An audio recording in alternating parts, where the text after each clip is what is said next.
The morning that changed. Everything started the way most mornings in Nashville do in early November, and gray and cold and indifferent. The kind of morning that makes the city feel like it belongs to nobody in particular. The leaves had already fallen from the trees on Fifth Avenue, and the sidewalks were slick from a rain that had come and gone before sunrise, leaving everything wet and dark and smelling of concrete and something older underneath it. James.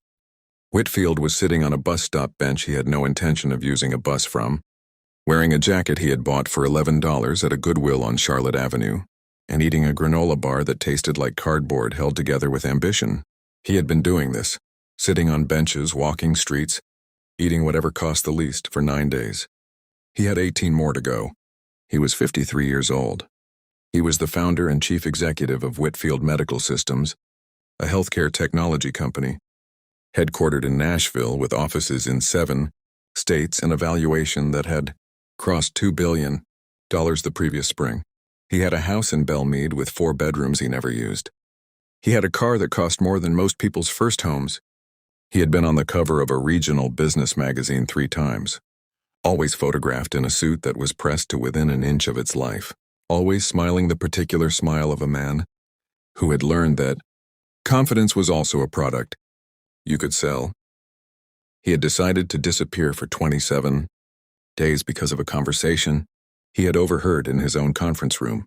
It had been a Thursday afternoon, 2 weeks before his experiment began, and he had come back from lunch early, walking past the glass-walled conference room where 2 of his senior managers were finishing a meeting. He had not meant to eavesdrop. He had paused because he heard his own name.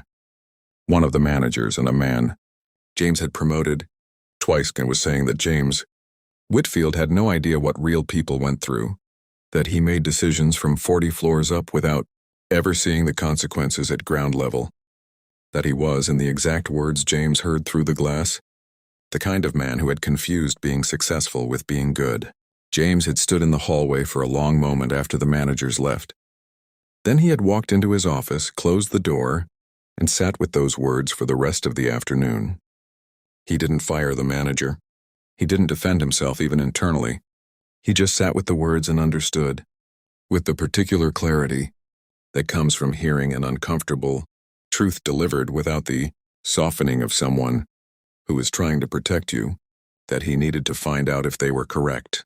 So he planned his disappearance carefully. He told his executive team he was taking a leave for personal health reasons. Not a lie, exactly. He left his car in his garage, his phone on his kitchen counter, his identity in a drawer. He put on the cheapest clothes he could find, withdrew $400 in cash, and walked out of Belmead into a version of Nashville he had driven past for 30 years without stopping. The first week taught him things he could have read in reports but never would have actually understood from reading them.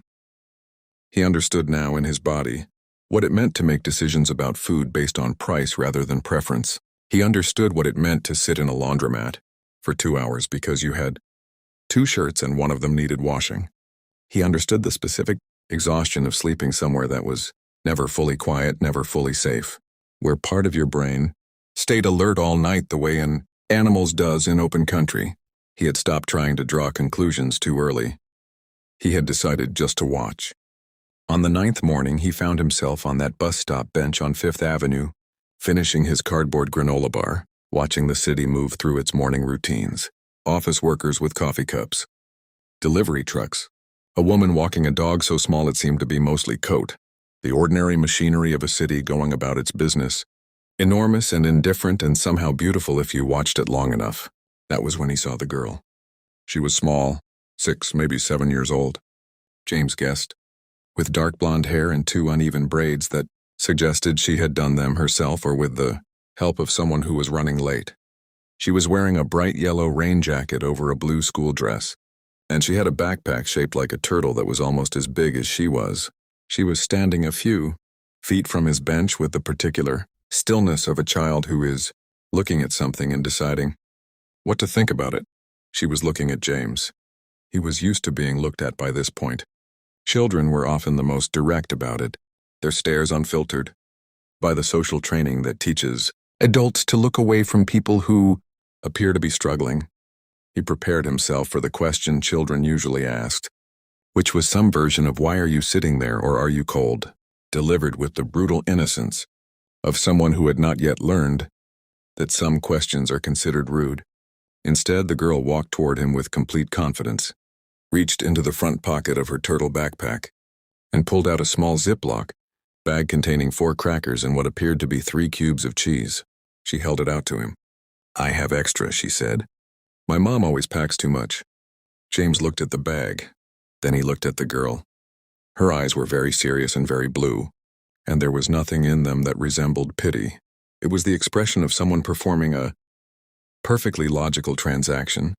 She had extra. He looked like he could use it. The math was simple. "That's yours," James said. "I told you," she said patiently, as if she had already explained this once and was willing to explain it again, but would appreciate it if he kept up. "She packs too much. I can't eat all of it before school, and then it just gets warm, and I don't like warm cheese." James took the bag. He had spent 9 days being ignored, looked through, and avoided by hundreds of adults.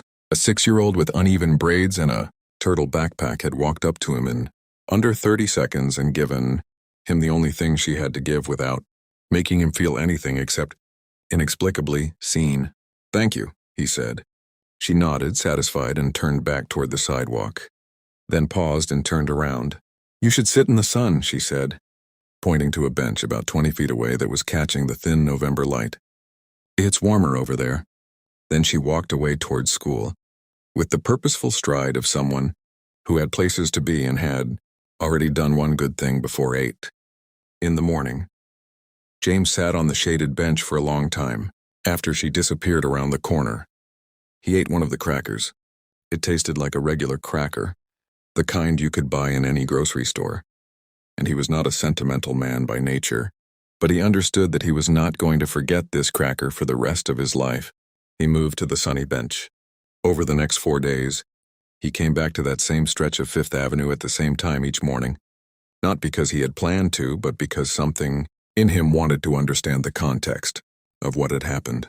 He watched the morning foot traffic with different eyes than he'd had before. He started noticing the things that happened in the margins of the city's routine, the small, unremarked exchanges between people that never made it into any business, strategy or leadership, seminar or mission statement, but that were. He was beginning to understand the actual texture of how human beings held each other up.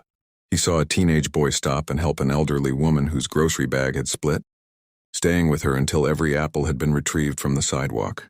He saw 2 homeless men share a lighter with a kind of wordless brotherhood that contained more dignity than most board meetings he had attended. He saw a bus driver wait an extra 45 seconds at a stop for a woman, running from half a block away, even though it wasn't required, even though no one would have noticed if he hadn't. None of these things were extraordinary. That was the point. They were happening constantly in plain sight, in the margins of a city that he had been moving through for decades without seeing any of them. On the 14th day, he went back to Fifth Avenue, and the girl was there again. She was in the same yellow rain jacket. It must have been her favorite, he thought, or the only one she had, standing at the same spot near the bus bench, this time with a woman he understood immediately was her mother. The woman was Caucasian, late 30s, wearing a nurse's scrubs under a winter coat, her blonde hair pulled back, her face carrying the particular tiredness of someone who had just finished a night shift and was dropping her daughter at school before going home to sleep for 4 hours and do it all again. The girl saw James on his bench and waved at him with the easy familiarity of someone acknowledging a known quantity. Her mother looked at her daughter, then at James, then back at her daughter with the expression of a parent recalibrating rapidly. "Is that your friend?" the mother asked. "He sits there in the mornings," the girl said simply, as if this were sufficient explanation for everything. The mother looked at James with careful eyes. Then she reached into her coat pocket and pulled out a folded $5 bill and held it toward him. "There's a coffee cart on the next block," she said. "They do a hot breakfast sandwich for $3.50. James looked at the $5 bill. He had $212 left in his jacket pocket. He looked at this woman, in her nurse's scrubs, who had worked through the night, and was offering him her last 5 without making it a performance, without looking around to see if anyone had noticed how kind she was being. He took it, not because he needed it, because refusing it would have been a rejection of something that deserved to be accepted. "Thank you," he said. The mother nodded, took her daughter's hand, and they walked up the street. At the corner, the girl looked back over her shoulder and pointed at the sunny bench, as if reminding him. He laughed, actually laughed, the first time in 14 days, and moved to the sunny bench. James ended his experiment on the 23rd day, 4 days before he had planned. He ended it not because he was tired or uncomfortable or ready to go back to his life, but because he had understood what he needed to understand, and he did not believe in staying longer than necessary in any situation once clarity had arrived. He went home. He showered for a long time. He stood in his kitchen in his bathrobe and made coffee with the good machine and drank it by the window and thought about a girl with uneven braids and 4 crackers and 3 cubes of cheese, and what it meant that she had walked toward him, while an entire city of adults had walked away. The following Monday, he went back to his office. His first meeting was with his senior management team. He had intended to start it the way he started all his meetings, with numbers, with strategy, with the language of growth and optimization that had been the grammar of his professional life for 3 decades. Instead, he told them about the girl. He told them simply, without embellishment, the way you tell a story when you want people to understand that it is true. He told them about the crackers, and the cheese and the sunny bench, and the nurse in the scrubs who had worked all night and still had a $5 bill to give away. When he finished, the room was quiet in the specific way. Rooms go quiet when people are deciding whether what they just heard changed something. Then he said, "I want to know what we're actually doing for the communities we operate in, not what it says in the annual report. What we are actually doing, and I want to know by the end of the month." There was a pause. Then the manager, the one who had said through the glass that James had confused being successful with being good, and said, "Okay, just okay," and something in the way he said it told James that they both understood something had shifted, not loudly, not dramatically, but in the permanent way that real things shift. James Whitfield did not become a different person after those 23 days. He was still demanding. He still cared about growth and efficiency and margin. He still wore suits that were pressed to within an inch of their life. But he started walking to work twice a week, through the streets rather than in the town car.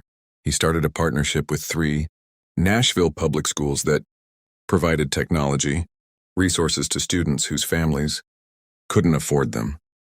He established an anonymous fund that his company administered to help hourly employees of local businesses cover emergency medical costs, the kind of thing Whitfield Medical Systems could do in its sleep, but that meant the difference between crisis and stability for someone working a night shift in a hospital trying to get her daughter to school. He never found out the girl's name. He looked in a careful way, without crossing any lines, asking around the neighborhood, watching the morning foot traffic on 5th Avenue for a few weeks after he returned to his life, but he never saw the yellow rain jacket again, never saw the turtle backpack, never found the mother with the night shift eyes and the $5 bill. He kept that $5 bill in his desk drawer, not framed, not displayed, just in the drawer, folded the same way she had folded it when she pulled it from her pocket. On the days when the glass tower felt like it was sealing him off from something real, he opened the drawer and looked at it and remembered a 6-year-old pointing at a sunny bench and telling him, with perfect patience, that he should move. He always had. Every single time after that he had moved toward the light.